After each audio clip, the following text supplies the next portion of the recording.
ప్రేమ ఇదిగో ధనులార భావంబు నందిలియరే. ఏమివ్వగలనయ్యా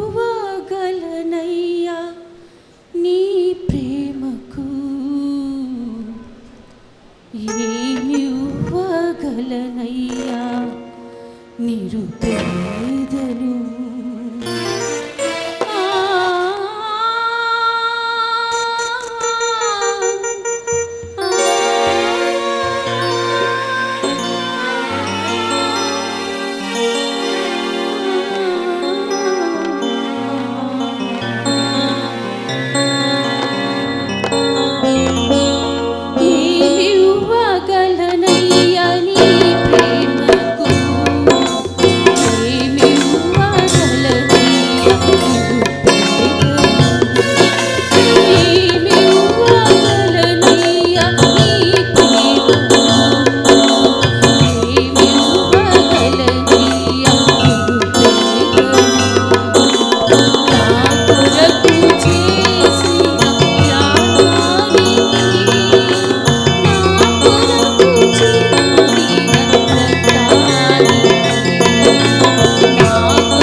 ప్రభునందు ప్రియులారా, మరి ఈ సమయంలో మనకు 3వ మాట యోహాను సువార్త 19వ అధ్యాయం 26వ వచనం నుంచి 27వ వచనం వరకు ఉన్న వాక్య భాగములో అమ్మ ఇదిగో నీ కుమారుడు, ఇదిగో నీ తల్లి అనేటటువంటి మాటను అనుసరించి మనకు వర్తమానం అందించడానికి మన మధ్య డాక్టర్ నీహారిక గారు ఉన్నారు.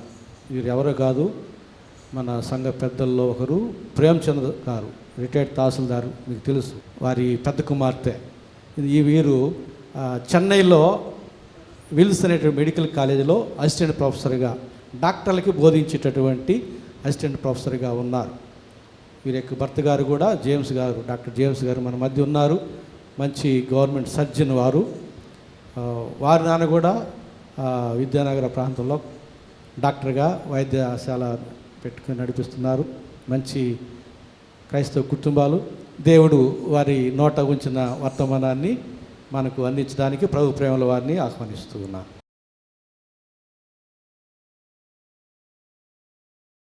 అందరితో ఈ వాక్యాన్ని పంచుకునేందుకు నాకు ఈ అవకాశాన్ని ఇచ్చిన దేవునికి మరియు మన పాస్టర్ గారికి నా వందనాలు. ముందుగా వాక్యానికి వెళ్ళే ముందర ఒక చిన్న ప్రార్థన చేసుకుందాం. మహోన్నతుడా, మా గొప్ప తండ్రి, పరిశుద్ధాత్ముడా, నీ పరిశుద్ధమైన నామముకు, ప్రశస్తమైన పాదములకు వెనలేని కోట్ల స్థుతులు, స్తోత్రములు, వందనం తండ్రి. ఈ పరిశుద్ధ స్థలంలో చేరి నీ పరిశుద్ధ వాక్యాన్ని పంచుకోవడానికి నేను ఏమాత్రం అర్హురాలని కాదు నాయన. ఆయనను తండ్రి నాకు ఇచ్చిన అవకాశాన్ని బట్టి నీకు స్తోత్రములు.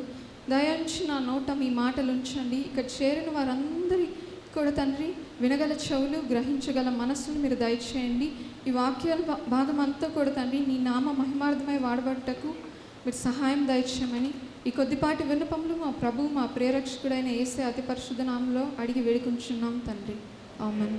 ఈరోజు మనం ధ్యానం చేసుకోబోయే అంశం యేసు ప్రభు శిలువలో పలికిన 3వ మాట. ఇప్పటి వరకు మొదటి 2 మాటలు మనం విని ఉన్నాం.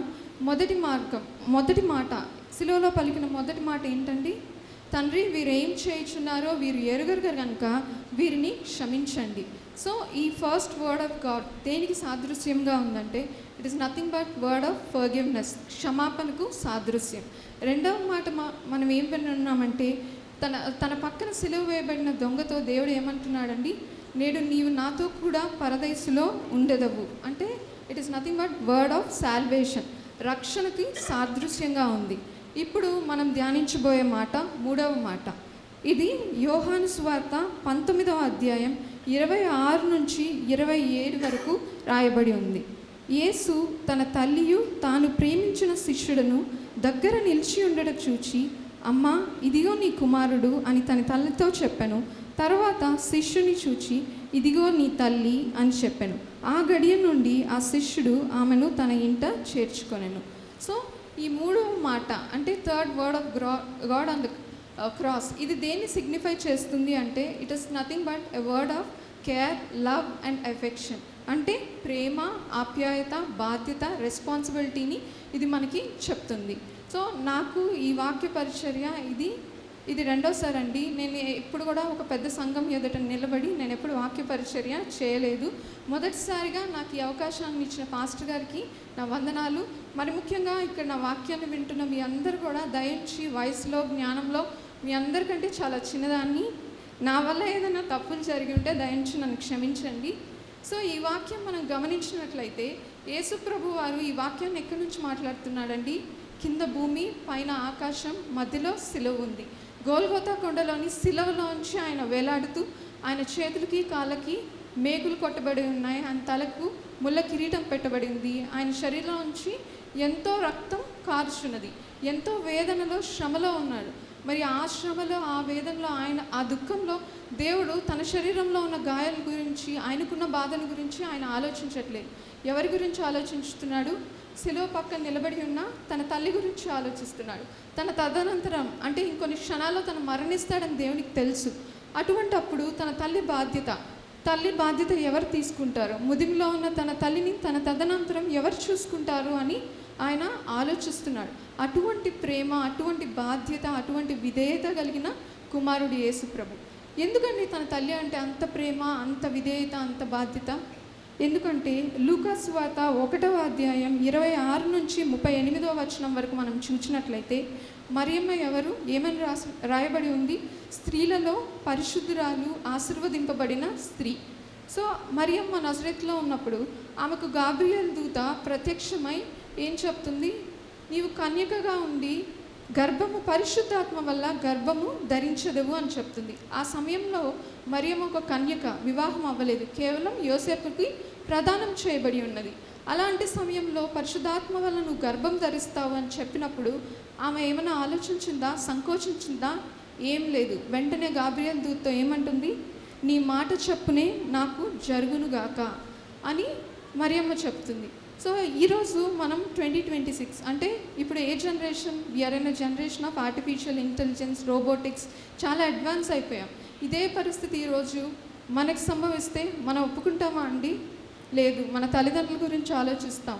మనం వివాహం చేసుకోబోతుంటే మనకి ఏం జరుగుతుంది, అసలు మనం వివాహం జరుగుతుందా తెలియదా, ఇన్ని మన మనసులో జరుగుతుంటాయి, ఎన్నో ఆలోచనలు, సంకోచాలు. కానీ మరియమ్మ అటువంటి స్త్రీగా ఉందా? లేదు. ఆమె వెంటనే తనకు వచ్చిన దూత చెప్పిన మాటకు, అంటే దేవుని యొక్క చిత్తానికి లోబడి ఏమంటది? నీ మాట చెప్పునే నాకు జరుగునుగాక అంటది. ఇది సుమారు 2000 సంవత్సరాల క్రితం జరిగిన సంఘటన. ఇప్పుడు ఈ 2026లోనే మనం అటువంటి సిచ్యువేషన్ని మనం యాక్సెప్ట్ చేయలేని సమాజంలో ఉన్నాం. మరి 2000 సంవత్సరాల క్రితం ఇలాంటి పరిస్థితి మరియమ్మకి ఎదురైనప్పుడు ఆమె ఎంత ఈ సమాజంలో ఎలాంటి నిందలు, ఎలాంటి శ్రమలు, ఎలాంటి మాటలు, అవమానాలు ఎదుర్కొని ఉంటుందో మనం ఆలోచించుకోవచ్చు. మరియు ఈ ఒక్క సందర్భమే కాకుండా మత్తయి సువార్త 2వ అధ్యాయం 13 నుంచి 14వ వచనం వరకు మనం చూసినట్లయితే, అప్పుడు యేసుప్రభు జన్మించిన తర్వాత హేరోదు రాజు యేసుప్రభువుని చంపగోరాలని చూస్తున్నాడని యోసేపునకు దర్శనం ద్వారా, కల ద్వారా దూత చెప్పినప్పుడు, ప్రభు దూత హెచ్చరించినప్పుడు వెంటనే మరియమ్మ, యోసేపు ఏం చేస్తారండి? తమ ఉంటున్న ఇంటిని, తమ ఉంటున్న ఊరిని ఒక క్షణం కూడా వాళ్ళు ఆలోచించరు. వెంటనే ఆ నజరేతును విడిచిపెట్టి రాత్రికి రాత్రే తన సమస్తాన్ని వదిలిపెట్టి కేవలం తమ కుమారుని రక్షించుకోవడం కోసం వెంటనే వాళ్ళు ఐగుప్తునకు పారిపోవడం మనం చూస్తున్నాం. సో వాళ్ళు తమ కుమారుని ఎంతగానో ప్రేమించారు, తమ సమస్తాన్ని విడిచిపెట్టుటకు వాళ్ళు సిద్ధపడిపోయారు. అవునా కాదా? సో అంతగా ప్రేమించిన తల్లిదండ్రులు ఉన్న దేవుడు వారు పడిన శ్రమల్ని, నిందల్ని, వారు చూపించిన ప్రేమని సమస్తం ఎరిగాడు. సో ఆయన సిలువ వేయబడే సమయంలో కూడా ఇవేమీ ఆయన మర్చిపోలేదు. తన తల్లి తన పట్ల చూపించిన బాధ్యతను, ప్రేమని అన్నీ గుర్తెరిగి ఆ సమయంలో కూడా ఆయన తన తల్లి బాధ్యతను విస్మరించకుండా తన ప్రియ శిష్యుడైన యోహానుకు తదనంతరం తన తల్లి బాధ్యతను అప్పగిస్తాడు. మనం కనుక యేసు ప్రభువుకున్న బాధ్యతను కానీ, ఆయనకున్న విధేయతను కానీ, ఆయనకున్న లోబడే తత్వాన్ని కానీ ఉదహరించుకోవాలంటే ఒక చిన్న ఎగ్జాంపుల్ మనం లూకా సువార్త 2వ అధ్యాయం 48 నుంచి 49వ వచనం వరకు మనం చూసినట్లయితే, ఆయన తల్లిదండ్రులు ఆయన్ని చూచి మిక్కిలి ఆశ్చర్యపడి, ఆయన తల్లి, కుమారుడా, మమ్మల్ని ఎందుకు ఇలాగ చేసితివి? ఇదిగో నీ తండ్రియు నేను దుఃఖపడుచు నిన్ను వెతుకుచుంటిమి అని ఆయనతో చెప్పగా, ఆయన ఏమంటాడు? మీరేలా నన్ను వెతుకుచుంటివి? నేను నా తండ్రి పనుల మీద ఉండవాలని మీరు ఎరుగరా అని వారితో చెప్పాను. అయితే ఆయన తమతో చెప్పిన మాట వారు గ్రహింపలేదు. అంతటా ఆయన వారితో కూడా బయలుదేరి నజరేతునకు వచ్చి వారికి లోబడి ఉండెను. ఈ వాక్యం మనం గమనించినట్లయితే దీంట్లో యేసు ప్రభు యొక్క 2 ఇంపార్టెంట్ క్వాలిటీస్ లేదా క్యారెక్టర్స్ మనం చూస్తాం. మొదటి క్యారెక్టర్ ఏంటంటే తన తండ్రి తనకు అప్పగించిన పని పట్ల ఆయనకున్న బాధ్యత. సో మొదటి క్యారెక్టర్ ఏంటండి? బాధ్యత కలిగిన స్వభావం. సో పస్కా పండుగ ఆచరించడానికి ప్రతి సంవత్సరం కూడా ఏటేటా మరియమ్మ కానీ, యోసేపు కానీ, వారి కుటుంబం అంతా కలిసి యెరూషలేముకి వెళ్ళి అక్కడ సమాజ మందిరంలో వాళ్ళ పండుగని ఆచరించి వచ్చేవాళ్ళు. యేసు ప్రభువుకు 12వ ఏట కూడా వాళ్ళందరూ కలిసి ఒక కుటుంబంగా అక్కడికి వెళ్ళినప్పుడు తిరిగి ఆ పండుగను ఆచరించి వారందరూ కూడా నజరేతుకి తిరిగి ప్రయాణమై వచ్చేస్తుంటారు. కానీ వారు ఒక దినం ప్రయాణమై నాకు చూసుకుంటే వాళ్ళలో కానీ, వాళ్ళ బంధువుల్లో, అక్కడున్న సమూహంలో ఎక్కడ యేసు ప్రభు వాళ్ళకి కనిపించడు. వారు వెతుక్కుంటారు, ఎక్కడ లేరు అని కన్ఫర్మ్ అయినాక వెంటనే వారు తిరిగి యెరూషలేముకి బయలుదేరుతారు. వెళ్ళి యెరూషలేంలో వెతికినప్పుడు ఆయన ఎక్కడుంటాడండి? దేవాలయంలో కూర్చొని బోధకుల మధ్య, ప్రధాన యాజకుల మధ్య కూర్చొని వారు చెప్పే బోధలు వింటూ ఆయనకున్న డౌట్స్ని వాళ్ళకి ఎక్స్ప్రెస్ చేసి అడుగుతూ ఉంటారు. అక్కడ ఉంటారు. వెంటనే వారు వెళ్ళి, కుమారుడా ఎందుకు ఇలా చేస్తావు, మాతో ఎందుకు రాలేదు, మమ్మల్ని ఎందుకు విడిచిపెట్టావు, మేము నీ గురించి ఎంత చింతించాం, ఎంత వెతికాము అన్నప్పుడు ఏం చెప్తారు, మీరెందుకండి నా గురించి వెతుకుచున్నారు, నేను నా తండ్రి పని మీద ఉన్నానని మీరు ఎరుగరా. ఇక్కడ తండ్రి పని మీద ఉండడం అంటే తన పరలోకపు తండ్రి తనకు అప్పగించిన బాధ్యత ఆయన ఉన్నాడని తన ఇహలోకపు తల్లిదండ్రులుగా ఆయన తెలియపరుస్తున్నాడు. ఆయన వయసు అప్పుడు ఎంత, 12 సంవత్సరాలు మాత్రమే. 12 సంవత్సరాల్లోనే ఎంత బాధ్యత, ఎంత విధేయత. ఈ లోకానికి రక్షకుడిగా పంపించిన తండ్రి యొక్క పనిని, బాధ్యతని ఆయన ఎప్పుడు కూడా మర్చిపోలేదు. 12 సంవత్సరాలు అనేది చాలా చిన్న వయసు. ఆ వయసు నుంచే తను ఏ నిమిత్తం ఈ లోకానికి వచ్చాడు, ఏ పని మీద ఉన్నాడు ఆయన ఎరిగి, ఆయన ఆ పనిలో ఆయన బాధ్యత కలిగి ఉన్నాడు. మరి ఇహలోకపు తల్లిదండ్రులకి ఆయన విధేయత లేడా అంటే, అదే వచనం చివరి భాగంలో చూసినట్లయితే ఆయన ఏమని చెప్తాడండి, మీరెందుకు నన్ను వెదకుచుంట్రి, నేను నా తండ్రి పనుల మీద ఉండవలనని మీరు ఎరుగరా అని వారితో చెప్పి, అయితే ఆయన తమతో చెప్పిన మాట వారు గ్రహింపలేదు. అంతటా ఆయన వారితో కూడా బయలుదేరి నజరేతునకు వచ్చి వారికి లోబడి ఉండెను. సో ఆ చివరి భాగంలో చూస్తే ఆయన వారితో ఈ మాట అనిన పిమ్మట వారికి లోబడి తిరిగి వారితో పాటు నజరేతునకు వస్తాడు. వచ్చి తమ తల్లిదండ్రులకు లోబడి జీవిస్తాడు. ఆయన ఎవరండి, ఈ లోకానికి రాజు, లోకానికి రక్షించడానికి వచ్చిన క్రీస్తు. ఆయనను ఎంత తగ్గింపు స్వభావం. తన ఇహలోకపు తల్లిదండ్రులైన మరియమ్మ, యోసేపు తనని అడిగినప్పుడు వాళ్ళని మాటని కాదన్నాడా, లేదు. వాళ్ళకి లోబడి తిరిగి వాళ్ళతో కూడా నజరేతుకు వస్తాడు. వచ్చి ఎలా జీవిస్తాడు, వారికి లోబడి జీవిస్తాడు. సో ఇక్కడ 2 క్యారెక్టర్స్. పరలోకపు తండ్రి తనకు అప్పచెప్పిన బాధ్యత పట్ల, పని పట్ల ఆయన బాధ్యత గల కుమారుడిగా ఆయన చూపించే బాధ్యత గల స్వభావం. రెండోది, తన ఇహలోకపు తల్లిదండ్రులైన మరియమ్మ, యోసేపు ఆయన కొరకు బాధపరుచుంటే ఆయన విస్మరించే కుమారుడిగా ఉన్నాడా, లేదు. ఏం చెప్పాడు, నేను మీతో కూడా వస్తానని చెప్పి తిరిగి నజరేతునకు వచ్చి వారికి లోబడి జీవిస్తాడు. సో దేవుని నుంచి మనం కూడా నేర్చుకోవాలండి. ఆయన ఎంత పర్ఫెక్ట్ సన్గా ఉన్నాడు. ఆయనకు మనలాగా ఒక తల్లిదండ్రులు కాదు, 2 తల్లిదండ్రులు, స్పిరిచువల్ ఫాదర్, అదేవిధంగా ఇహలోకంలో పరలోకపు తండ్రితో పాటు ఇహలోకంలో 2 తల్లి తండ్రి ఉన్నారు. మరి వాళ్ళిద్దరిని ఎంత చక్కగా బ్యాలెన్స్ చేశాడు. తన తండ్రి అప్పగించిన బాధ్యతని ఈ లోకంలో మరవలేదు. అదేవిధంగా తన ఇహలోకపు తల్లిదండ్రుల పట్ల తను ప్రేమ, విధేయత చూపడంలో కూడా ఆయన ఎప్పుడూ వెనకడుగు వేయలేదు. సో మనం కూడా అటువంటి బిడ్డలుగా ఉన్నామా? మన తల్లిదండ్రులు కూడా మనం జన్మించిన దగ్గర నుంచి మన పెంచుట్లో, పెద్ద చేయట్లో మన పట్ల కూడా ఎంతో ప్రేమ చూపిస్తారు, ఎంతో బాధ్యత కలిగి ఉంటారు. వాళ్ళ కష్టానికి మించి, వాళ్ళ తాహతకు మించి మమ్మల్ని మంచి స్కూల్స్లో కానీ కాలేజెస్లో కానీ చదివిస్తారు. అవునా కదా? ఇక్కడ ఉన్న తల్లిదండ్రులు అందరూ కూడా ప్రతి ఒక్కరికి బిడ్డలంటే ప్రేమ లేని తల్లిదండ్రులే ఉండరు. సో అంత ప్రేమించే తల్లిదండ్రులు మనందరం కలిగి ఉన్నాం. తిరిగి వాళ్ళని మనం ప్రేమిస్తున్నామా? తిరిగి వారి పట్ల మనకు బాధ్యత, విధేయత చూపుతున్నామా? మనల్ని మనమే ఒకసారి పరిశీలన చేసుకోవాలి.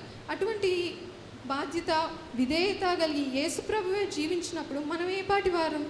ఆయన బిడ్డలుగా ఉన్నాం. అటువంటి బాధ్యత, విధేయత మనలో ఉందా లేదా అనేది మనం ఆలోచించాలి. మరి మన తల్లిదండ్రులు కూడా మనల్ని కాలేజీకి పంపించి మనకు ఒక బాధ్యత అప్పచెప్తాడు. ఏం బాధ్యత ఇస్తారండి? ఒకే ఒక బాధ్యత, చదువుకోమని పంపిస్తారు.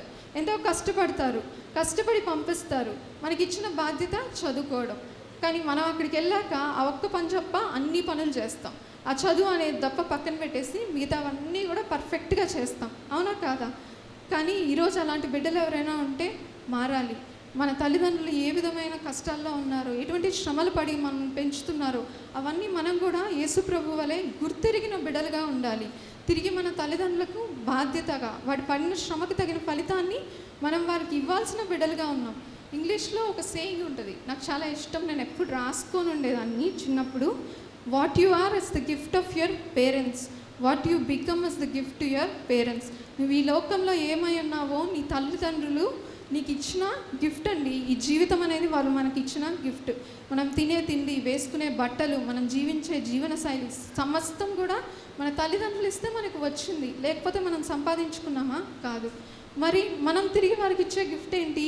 మనం సాధించే ఉన్నతి, మనం సాధించే పేరు. తిరిగి మనల్ని వారు డబ్బులు అడుగుతున్నారా, లేదా ఇంకేదైనా ధనం అడుగుతున్నారా, స్థలాలు అడుగుతున్నారా? ఏమీ అడగట్లేదు. వారు మనల నుంచి ఆశించే ఒకే ఒక గిఫ్ట్ ఏంటి? మనం మంచిగా స్థిరపడడం, మనకు ఉన్నత స్థితిలో ఉంటే చూడాలనేది వాళ్ళ ఆశ. సో ఇక్కడున్న బిడ్డలు, యవన బిడ్డలు ఎంతోమంది ఉన్నారు. మనల్ని ఎంతోమంది మిస్లీడ్ చేయడానికి ట్రై చేస్తుంటారు. మనం దేవుని బిడ్డలుగా ఉన్నా మనల్ని మార్గాన్ని మార్చడానికి చూస్తుంటారు. కానీ మనం మార్గం తప్పిపోకూడదు. తల్లిదండ్రులు మనకిచ్చిన జీవితానికి తిరిగి మనం వారికి విధేయత, బాధ్యత చూపించాల్సిన బిడ్డలుగా మనం ఉంటున్నాం. నేను ఒకటి చెప్తాం అనుకుంటున్నాను. దేవుడు మోషేకి ఇచ్చిన ధర్మశాస్త్రంలో 10 ఆజ్ఞలు ఇచ్చాడు కదండి. 10 ఆజ్ఞల్లో 5వ ఆజ్ఞ ఏంటి అని మనం చూస్తే ఏముంటుంది అక్కడ? నీ దేవుడైన యెహోవా నీకు అనుగ్రహించు దేశంలో నీవు దీర్ఘాయుష్మంతుడు అగునట్లు నీ తల్లిని నీ తండ్రిని నీవు సన్మానించుము. దేవుడు 10 ఆజ్ఞలు, 10 ఆజ్ఞలు ఇచ్చాడు. పాద నిబంధనలు ఇచ్చిన ఆజ్ఞలో తల్లిదండ్రుల పట్ల ప్రేమ, విధేయత, బాధ్యత చూపించడం ఒక ఆజ్ఞగా పెట్టాడంటే అది ఎంత ఇంపార్టెంటో మనం అర్థం చేసుకోవాలి. సో మనం తల్లిదండ్రుల పట్ల విధేయత కలిగిన బిడ్డలుగా ఉంటే తల్లిదండ్రులకి ఏ ఘనత రాదు, మనకే వస్తుంది. దేవుడు మనకే ఏమిస్తాడు? దీర్ఘాయుష్నిస్తానని ఆయన ప్రామిస్ చేస్తున్నాడు. సో నీ తల్లిదండ్రుల పట్ల ఈ రోజు నుంచి ప్రేమ, విధేయత చూపిస్తే నీకు లాస్ కాదు, నీకు దేవుడే ఒక గిఫ్ట్ ఇవ్వబోతున్నాడు. ఏంటండి అది? Is going to give or bless you with a long life. దీర్ఘాయుష్నిస్తానని ఆయన ప్రామిస్ చేస్తున్నాడు. మన దేవుడు వాగ్దానం చేసి విడిచిపెట్టే దేవుడు కాదు, కానీ నెరవేర్చే దేవుడు. అదే ఎఫెసీయులకు రాసిన పత్రిక 6వ అధ్యాయం 1-3లో చూస్తే, పిల్లలారా ప్రభువునందు మీ తల్లిదండ్రులకు విధేయులై ఉండుడి, ఇది ధర్మమే. మేలు కలుగునట్లు నీ తండ్రిని నీ తల్లిని సన్మానింపుము, అప్పుడు నీవు భూమి మీద దీర్ఘాయుష్మంతుడు అగుదువు. సో ఈ దేవుడు ఏం చెప్తున్నారు? మీ తల్లిదండ్రులకి విధేయులై దీవించండి, అప్పుడు భూమి మీద మీకు దీర్ఘాయుష్ను దయచేస్తాను. తల్లిదండ్రులను సన్మానించమన్నాడంటే మనం ఏమైనా సన్మానం చేయాలా, ఫంక్షన్ చేయాలా? లేదు. సన్మానించడం అంటే వారి పట్ల రెస్పెక్ట్, అంటే వాళ్ళని గౌరవించడం, వారి పట్ల విధేయత చూపించడం, వాళ్ళకి లోబడి జీవించడమే వాళ్ళకి మనం చేసే సన్మానం. అటువంటి బిడ్డలని దేవుడు విడిచిపెట్టట్లేదు, వాళ్ళని దీర్ఘాయుషుతో దీవించబోతున్నాడు. మరి కొంతమంది అనుకోవచ్చు, మాకు దీర్ఘాయుషు అవసరం లేదు, మేము మా తల్లిదండ్రులను లోబడి జీవించలేం, వాళ్ళ మాటలు వినలేం, వారి కొరకు మేము బాధ్యత కలిగి ఉండలేం. అట్లాంటి వాళ్ళకు కూడా దేవుడు ఒక శిక్ష మన ధర్మశాస్త్రంలోనే ఇచ్చున్నారు. అదే సామెతలు 20వ అధ్యాయం 20వ వచనంలో మనం చూస్తే, తన తండ్రినైనను తల్లినైనను దూషించు వాని దీపం కారు చీకట్లో ఆరిపోవును. ఎవరైతే తమ తల్లిదండ్రులకు విధేయత, లోబడి మనస్తత్వం లేకుండా వారికి ఎదురు సమాధానాలు, దూషణ చేస్తారో వాళ్ళకి దేవుడు విధించిన శిక్ష ఏంటండి? వారి దీపం కారు చీకట్లో ఆరిపోతుంది. దీపం ఆరిపోతే నష్టమేం లేదు కదా. ఇన్వర్టర్స్ ఉన్నాయి, మనకి లైట్స్ ఉన్నాయి, అవన్నీ ఆన్ చేసుకుంటాం, మా జీవితం ఏమి చీకటిమయం అయిపోదు, మేము వెలుగులోనే ఉంటామని మనం అనుకోవచ్చు. కానీ దీపం ఆరిపోవడానికి గల అర్థం ఏంటంటే, అదే సామెతలు 20వ అధ్యాయం 27వ వచనంలో మనం చూస్తే, నరుని ఆత్మ యెహోవా పెట్టిన దీపము. సో ఇక్కడ దీపం ఆరిపోవడం అంటే ఏంటి? దేవుడు మనకిచ్చిన ఆత్మ మనలోంచి తీసివేస్తున్నాడు. ఆత్మ లేని శరీరం ఏమైపోతుందండి? మరణం పొందుతుంది. సో వెనెవర్ బాడీలోంచి మనకి స్పిరిట్ అనేది తీసిపెడితే అది డెడ్ బాడీ అయిపోతుంది. సో అదేవిధంగా ఎవరైతే తన తల్లిని తండ్రిని దూషిస్తాడో అటువంటి బిడ్డలకి దేవుడు ఇచ్చే శిక్ష ఏంటి? మరణం. సో ఇది మనం గుర్తెరిగి మనం కూడా తల్లిదండ్రులని ఈ రోజు నుంచి గౌరవించే బిడ్డలుగా ఉండబోతున్నామా, వారిని దూషించే బిడ్డలుగా, ఇంకనూ వారిని అవిధేయత కలిగిన బిడ్డలుగా మనం ఎప్పుడు ఉండే రొటీన్లోనే ఉండబోతున్నామో మనమే ఒకసారి ఆత్మ పరిశీలన చేసుకొని ఆలోచించుకోవాలి. తర్వాత తల్లిదండ్రుల పట్ల ఇంత ప్రేమ, ఇంత విధేయత, ఇంత బాధ్యత కలిగిన దేవుని బిడ్డలుగా మనం కూడా అటువంటి బాధ్యత, విధేయత, ప్రేమ కలిగిన బిడ్డలుగా ఉన్నామా అనేది కూడా మనం ఆలోచించుకోవాలి. దేవుడు తన తదనంతరం ఇంకా సిలువలో కొద్ది సమయంలో ఆయన మరణిస్తాడు. నేను చనిపోతే నా తల్లి ఏమవుతుంది అని ఆలోచించాడు కదా బాధ్యతగా. మరి ఆ బాధ్యతని తన తదనంతరం ఎవరికి ఇవ్వాలనుకున్నాడు? అక్కడున్న తన ప్రియ శిష్యుడైన యోహానికి తన తల్లి బాధ్యతను అప్పచెప్పాలనుకున్నాడు. సాధారణంగా మనం కుటుంబాల్లో చూస్తే తండ్రి మరణిస్తే ఆ కుటుంబ బాధ్యత ఎవరు తీసుకుంటారండి? తల్లి తీసుకుంటుంది. ఒకవేళ తల్లిదండ్రులు ఇద్దరు మరణిస్తే కుటుంబానికి ఉన్న పెద్ద కుమార్తె, పెద్ద కుమారుడు ఆ బాధ్యతను తీసుకుంటారు. మరి దేవుడు ఎందుకండి తన తల్లి బాధ్యతను మరి తన సహోదరులకు కానీ ఎవరికి ఇవ్వకుండా తన శిష్యుడైన యోహానికి ఎందుకు ఇచ్చాడు? ఎప్పుడైనా ఆలోచించారా? మరి దేవునికి సహోదరులు ఎవరు లేరా? దేవుని తండ్రి అయిన యోసేపు అయితే మాత్రం యేసు ప్రభువు వారికి సరిగ్గా 18 సంవత్సరాలు వచ్చినప్పుడు ఆయన మరణించినట్లు మనం కొన్ని గ్రంథాల్లో విని ఉంటాం. మరి ఆ 18 సంవత్సరాల నుంచి కూడా యేసు ప్రభు ఈ లోకంలో జీవించిన 33 సంవత్సరాల వరకు కూడా ఆయనే తన కుటుంబ బాధ్యతలను, తన తల్లి బాధ్యతను చూసినట్లుగా మనం చూస్తాం. మరి తను మరణించేటప్పుడు తన సహోదరులకు అప్పచెప్పాల్సిన బాధ్యత తన శిష్యునికి ఎందుకు ఇచ్చాడు? సహోదరులు లేరా? మరి మత్తయి సువార్త 13వ అధ్యాయం 55వ వచనంలో చూస్తే, ఇతడు వడ్లవాని కుమారుడు కాదా? ఇతని తల్లి పేరు మరియ కాదా? యాకోబు, యోసేపు, సీమోను, యూదా అను వారు ఇతని సహోదరులు కారా? కాబట్టి ఇక్కడ చూస్తే మనకు ఆ డౌట్ క్లారిఫై అయిపోతుంది. ఏమంటున్నాడు? మరియమ్మ యోసేపులకు యేసు ప్రభు తర్వాత 4 సంతానం ఉన్నారు. ఎవరు? యాకోబు, యోసేపు, సీమోను, యూదా. మరి 4 సహోదరులు కలిగిన యేసయ్య 4లో ఒకరికైనా బాధ్యత అప్పచెప్పచ్చు కదా. 4కి ఇవ్వలేదండి, యోహాన్కే అప్పచెప్పాడు. ఎందుకు 4 సహోదరులను ఆయన వదిలిపెట్టేశాడంటే, యోహాన్ సువార్త 7వ అధ్యాయం 5వ వచనంలో చూస్తే, ఆయన సహోదరులైనను ఆయన యందు విశ్వాసం ఉంచలేదు. సో దేవుని సహోదరులు ఆయన యందు విశ్వాసము చూపించలేదు. ఇంగ్లీష్ బైబిల్లో చూస్తే దే వర్ నాట్ బిలీవర్స్, అంటే అప్పటికి వాళ్ళకి రక్షణ, మారు మనస్సు, పునరుద్ధరణ దేని గురించి కూడా అవగాహన లేదు. దేవుని కానీ ఆయన క్రియల్ని కానీ వాళ్ళు విశ్వసించిన వారుగా మనకి కనబడట్లేదు. అటువంటి విశ్వాసాన్ని ఇది లేని తన సహోదరులకి తన తల్లి బాధ్యతని ఇవ్వాలని ఆయన అనుకోలేదు. ఎవరైతే తన పట్ల, తన క్రియల పట్ల, తన పరలోకపు తండ్రి పట్ల విశ్వాసంగా ఉన్నారో, బిలీవర్స్గా ఉన్నారో, అటువంటి తన ప్రియ శిష్యుడైన యోహానికి మాత్రమే తన తల్లి బాధ్యతని అప్పగించాలనుకున్నాడు. మరి ఇంకో డౌట్ వస్తుంది, దేవుడికి 12 మంది శిష్యులు ఉంటే యోహానే ఎందుకు, మిగతా 11 మంది ఎందుకు కాదు? సో 12 మంది శిష్యులు ఒక ఇస్కరియోతు యూదాని మనం మినహాయించేస్తే 11 మంది ఉన్నారు. పేతురు కూడా దేవునికి చాలా ప్రియ శిష్యుడు, యాకోబు ప్రియ శిష్యుడు, యోహాను ప్రియ శిష్యుడు. అందరూ 11 మెంబర్స్ని డిస్కార్డ్ చేసి వై ఓన్లీ జాన్, ఎందుకు యోహాను మాత్రమే అంటే, మనము చూస్తే దేవుడు 30 సంవత్సరాల నుంచి 33.5 సంవత్సరం వరకు కూడా 3.5 సంవత్సరం పరిచర్య చేస్తారు. ఈ పరిచర్య అంతటి కాలంలో కూడా 12 మంది శిష్యులు ఆయన వెంబడిస్తాడు. ఆయన ఎక్కడ ప్రసంగాలు చేస్తే అక్కడ ఆయనతో ఉంటారు, ఆయన క్రియలన్నీ దగ్గరుండి గమనిస్తారు. కానీ ఆయన అప్పగించే సమయానికి గెత్సెమనే తోట నుంచి ఆయన బయటకు వచ్చి ఇంకా ఆయన అప్పగించబడుతున్నాడు అన్నప్పుడు వారు భయపడిపోతారు.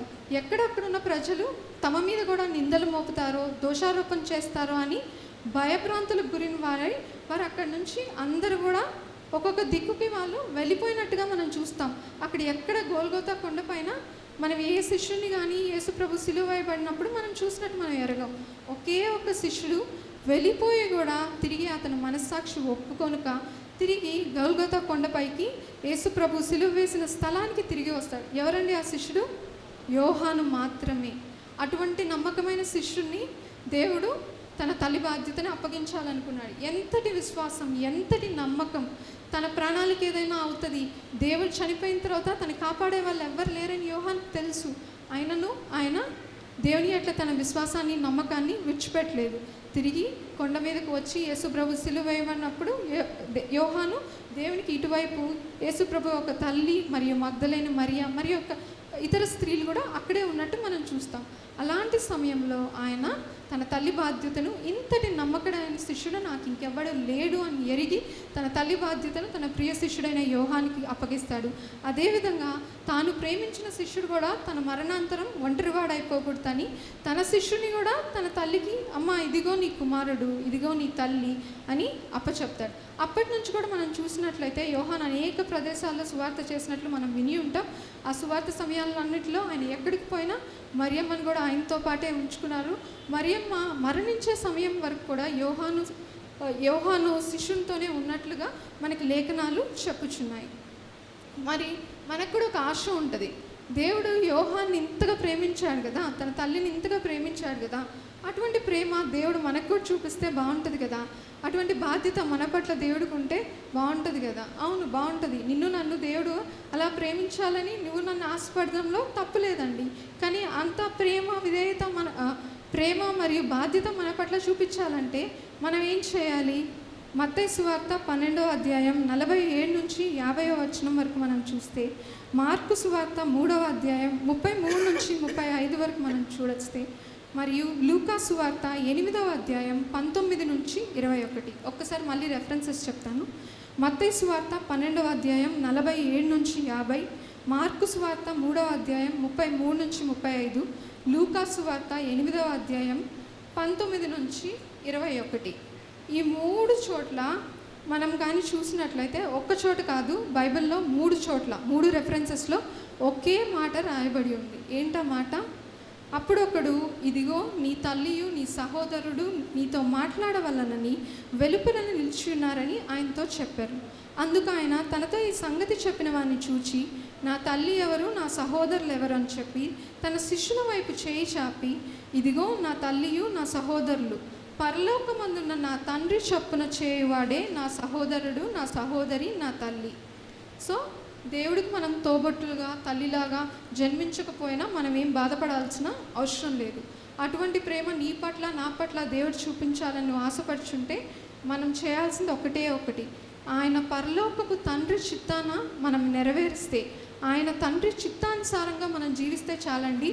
ఆయన మనందరినీ కూడా ఆయన తల్లి వలె సహోదరుల వలె ప్రేమించడానికి, మన పట్ల బాధ్యత చూపించడానికి ఆయన సిద్ధంగా ఉన్నాడు. ఈరోజు మనందరం కూడా రాకడకు సమీపంగా ఉన్నారు. సెకండ్ కమింగ్ వస్తుంది.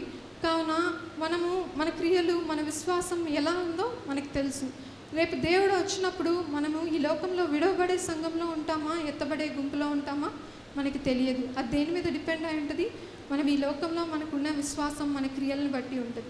దేవుడు ఆ రోజున వచ్చినప్పుడు నిన్ను నన్ను మంచిగా విడిచిపెట్టకూడదు. మనల్ని కూడా ఆయనతో పాటు ఎత్తబడే గుంపులో ఉండాలి అనుకుంటే ఈ రోజు నుంచి మారు మనసుతో తన పరలోకపు తండ్రి చిత్తానుసారంగా జీవించమని మాత్రమే చెప్పాడు, ఎక్కువ మనకి చెప్పలేదు.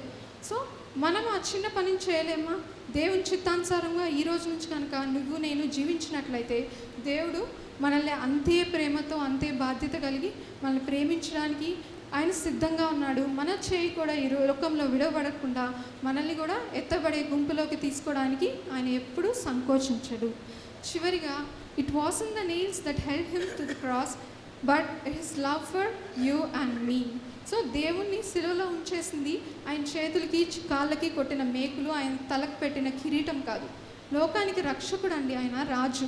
ఆయన అనుకుంటే శిలువలోంచి బయటికి రావడం ఆయనకు ఒక పని కాదు. కానీ ఆయన శిలువ మరణాన్ని ఆయన పొందాలనుకున్నాడు. అదే తన తండ్రి చిత్తం. తన తండ్రి చిత్తానికి నెరవేర్చబడడానికి వచ్చిన కుమారుడుగా ఆ చిత్తాన్ని నెరవేర్చాడు. కానీ ఎందుకు అక్కడ ఉండిపోయాడు? మన పాపాల కోసం. ఎందుకంటే ఆయన నిన్ను నన్ను అంతగా ప్రేమించాడు, మనల్ని అంతగా ప్రేమించాడు కాబట్టి సిలువలో మన కొరకు రక్తాన్ని చిందించి మరణించాడు. So it was in the nails that held him to the cross but his love for you and me. నిన్ను నన్ను ప్రేమించాడు కనుక సిలువ మరణం పొందాడు. కానీ ఈ రోజుల్లో మనం క్రైస్తవులుగా ఉన్నాం. అటువంటి ప్రేమకు మనం అర్హులమా? ఎవరైనా లోకంలో మీరు ఎవరండి అని మనం అడిగితే మనం ఏం చెప్తామండి? బిలీవర్స్ అండి, మేము బిలీవర్స్, మేము క్రిస్టియన్స్. బిలీవర్స్ అనగా అర్థం విశ్వాసులం, దేవుని నమ్ముకున్న వాళ్ళం, దేవుని యందు విశ్వాసం ఉంచే వాళ్ళం. మేము దేవుని నమ్ముకున్న వాళ్ళం అండి అని చాలా గొప్పగా చెప్తాం. దేవుని నమ్ముకుంటే సరిపోతుందా? దేవుని క్రియలో కూడా మనలో కనపడాలి. ఒక విశ్వాసం మనకి జయ జీవితాన్ని లేకపోతే పరలోక రాజ్యాన్ని ఇస్తుంది అనుకుంటున్నారా? యాకోబు సువార్త, యాకోబు రాసిన పత్రిక 2వ అధ్యాయం 26వ వచనంలో చూస్తే, faith without actions is dead. అంటే faith without actions is dead. క్రియలు లేని విశ్వాసము మృతము. సో క్రియలు లేకుండా ఒట్టి విశ్వాసంతో మనం పరలోక రాజ్యానికి వెళ్ళాలి అనుకుంటున్నామంటే అది మన మూర్ఖత్వం. అలా అనుకుంటున్నాం. నేను రోజు చర్చ్కి వస్తున్నాను, నేను రోజు పాస్టర్ గారు చెప్పే వాక్యం వింటున్నాను, నాకు అన్ని రెఫరెన్సెస్ వచ్చు, ఎక్కడ ఏది అడిగినా కళ్ళు మూసుకొని నేను బైబిల్లోంచి చెప్పగలుగుతాను, ప్రతిరోజు మా ఇంట్లో ఫ్యామిలీ ప్రేయర్ ఉంటుంది, అనేక చోట్ల నేను పరిచర్య చేస్తాను, నేను గొప్ప విశ్వాసిని. నువ్వు విశ్వాసివి మాత్రమే. నీ క్రియల్లో, నీ యాక్షన్స్లో దేవుడు ఎక్కడ కూడా కనిపించకపోతే నీ విశ్వాసం దేంతో సమానం? మృతంతో సమానం. అంటే ఇట్స్ డెడ్. విశ్వాసం ఉన్నా దాంట్లో జీవం లేదు. సో ఈరోజు క్రైస్తవులుగా మనం అలాగే ఉన్నాం. మనం అంటే నేను కూడా అలాగే ఉన్నాం, మనందరం అలాగే ఉన్నాం. మనకు వచ్చింది ఏంటండి? థియరీ మాత్రమే. ప్రాక్టికల్స్లో మనం 0. సో ఇప్పుడు పరీక్షలు జరుగుతున్నాయి. బిడ్డలందరూ 10th ఇంటర్ ఎన్నో ఎగ్జామ్స్ రాస్తుంటారు.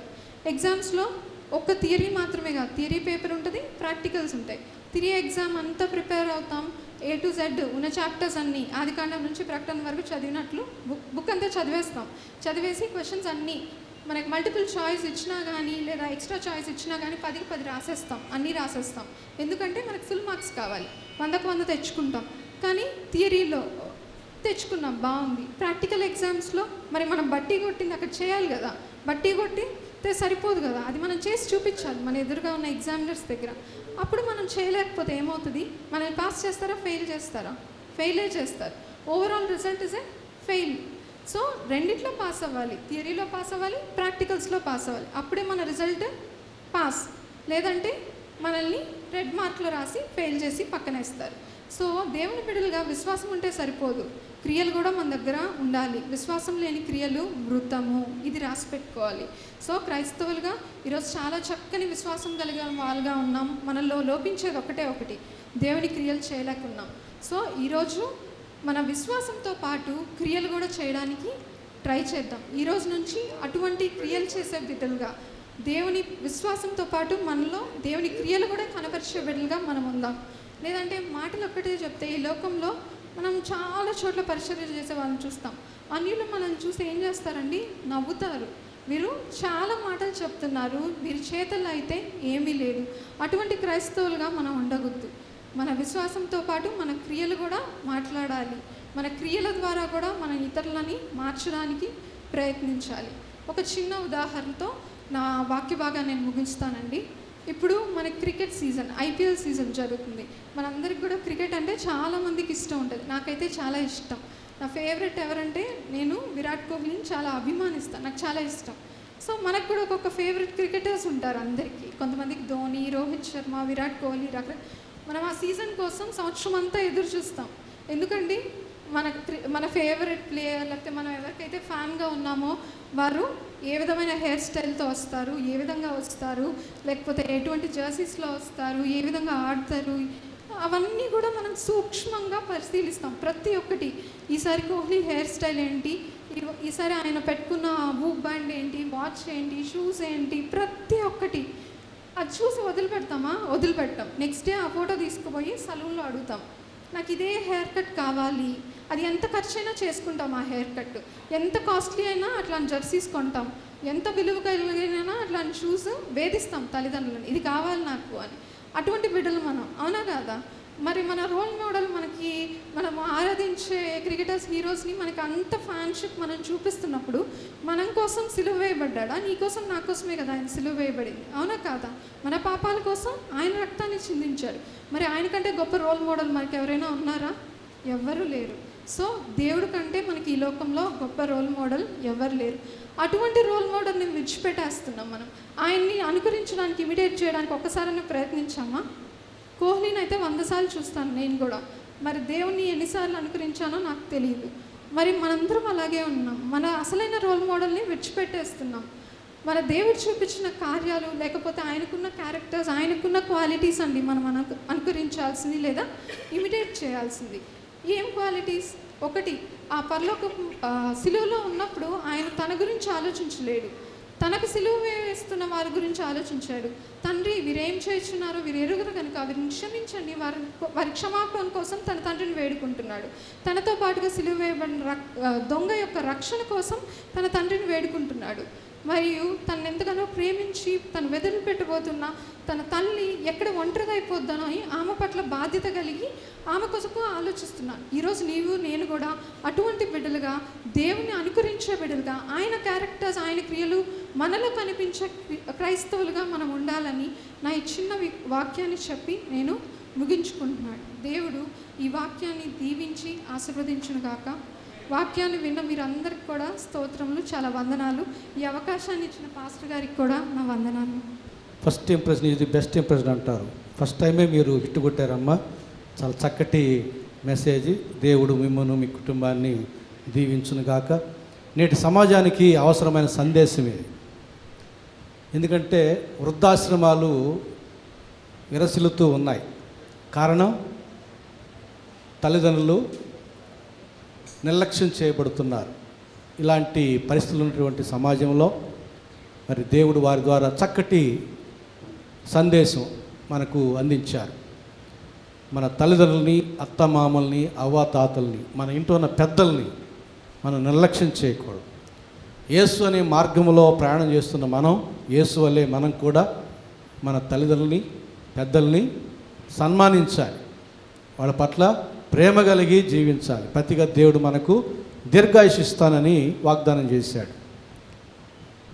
మరి ఒక విషయం చెబుతాను మీకు. అమెరికాకి వెళ్ళి ఇక రాడు ఒక అబ్బాయి, ఆ ఇంట్లో మన ఇంట్లో ఉన్నాడు. వెళ్ళే వరకు ఎంత జాగ్రత్త చూస్తాం. ఇష్టమైన భోజ్యాలు, ఇష్టమైన వంటకాలు, ఇష్టమైన పలహారాలు, ఎక్కువ టైం వారితోనే స్పెండ్ చేస్తూ, అంటే ఇంక తిరిగి రాడు, అమెరికాకి వెళ్ళిపోతాడు, ఇంక తిరిగి రాడు, కొద్ది దినాలే మన మధ్య ఉంటాడు కాబట్టి. అలాగే మన ఇంట్లో ఉన్న పెద్దలు మళ్ళీ తిరిగి రాని లోకానికి వెళ్తారు, కొద్ది దినాలే ఉంటారు. ఈ విషయాన్ని జ్ఞాపకం చేసుకుంటే మన ఇంట్లో ఉన్న పెద్దలతో మనం ఎంత ప్రేమగా, ఎంత మంచిగా వ్యవహరించడానికి వీలవుతుందో ఒకసారి ఆలోచన చేయాలని మనం చేస్తున్నాను. అమెరికాకి వెళ్ళి తిరిగి రాడు, ఆ బిడ్డనే ఎంతో ప్రేమగా చూస్తాం. మరి తిరిగి రాని లోకానికి వెళతారు పెద్దలు మనకంటే ముందుగా. అట్టి వారిని ఇంకా శ్రద్ధగా, ఇంకా ప్రేమతో మనము వారి పట్ల వ్యవహరించి యేసుని మార్గంలో పయనించి ప్రతిగా దేవుని చేత దీర్ఘాయుష్ని పొందుకునేటటువంటి చక్కటి వర్తమానం అందించినటువంటి మరి డాక్టర్ నిహారిక గారికి మరొకసారి సంఘపక్షంగా వందనాలు తెలియజేస్తూ ఉన్నాను.